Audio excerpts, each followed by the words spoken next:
ભરૂચ નગરપાલિકા ફરી એકવાર વિવાદમાં ઘેરાઈ છે। આજરોજ સવારથી નગરપાલિકામાં વીજ પુરવઠો બંધ થતા તમામ કામકાજ ઠપ થઈ ગયા હતા। પોતાના કામ માટે આવેલા અરજદારોને લાંબા સમય સુધી રાહ જોવી પડી અને ભારે મુશ્કેલીનો સામનો કરવો પડ્યો હતો। નગરપાલિકા હસ્તકના ઓમકારનાથ હોલનું નવીનીકરણ ચાલી રહ્યું છે।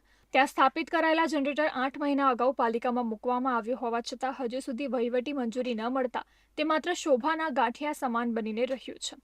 વિપક્ષના નેતા શમસાદ અલી સૈયદે ઘટનાને ગંભીરતાથી લઈને તાત્કાલિક જનરેટરની તપાસ કરી હતી અને નવા વાયરિંગ માટે ટેન્ડરિંગની ફાઇલ આગળ ધપાવવાની માંગ કરી હતી।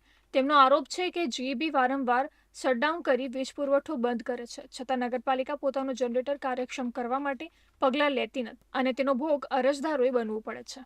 નગરપાલિકાના અંદર સમગ્ર કામકાજ ઠપ પડી જતું હોય છે, એટલે લોકોને કઈ રીતે સરળતાથી કામગીરી થાય એનામાં આ નગરપાલિકાને કોઈ પણ રસ નથી। એમના પ્રશ્નને ઉકેલવામાં રસ નથી।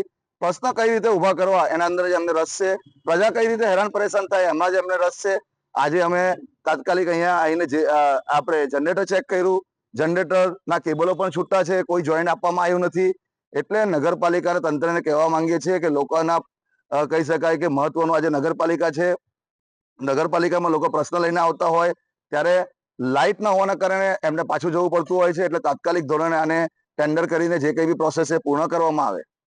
આ બાબતે ચીફ ઓફિસર હરેશ અગ્રવાલ દ્વારા જણાવવામાં આવ્યું હતું કે નગરપાલિકા માટે જનરેટર મૂકવામાં આવ્યું છે અને સામાન્ય સભામાં તેના ટેન્ડરિંગ અને ખર્ચ બાબતે ચર્ચા પણ થઈ ચૂકી છે। હાલમાં કાર્યવાહી ચાલુ છે, જે વહેલી તકે પૂર્ણ કરી જનરેટરને કાર્યરત કરવામાં આવશે। ભરૂચ નગરપાલિકામાં લાઇટ ના હોય ત્યારે કામગીરી અટકે નહીં એ માટે નગરપાલિકા દ્વારા જનરેટરની વ્યવસ્થા કરવામાં આવેલ છે, પરંતુ આ જનરેટર માટે એના ઇન્સ્ટોલેશન માટે એનું કેબલિંગ વગેરે કામગીરી કરવાની થાય છે। તેના માટે સામાન્ય સભામાં ખર્ચ પણ મંજૂર કરવામાં આવેલ છે અને એની ટેન્ડરિંગ અને એ કાર્યવાહી હાલમાં વહીવટી પ્રક્રિયા હેઠળ છે। ઝડપથી આ કામગીરી પૂર્ણ કરી અને જનરેટર ઇન્સ્ટોલ કરી અને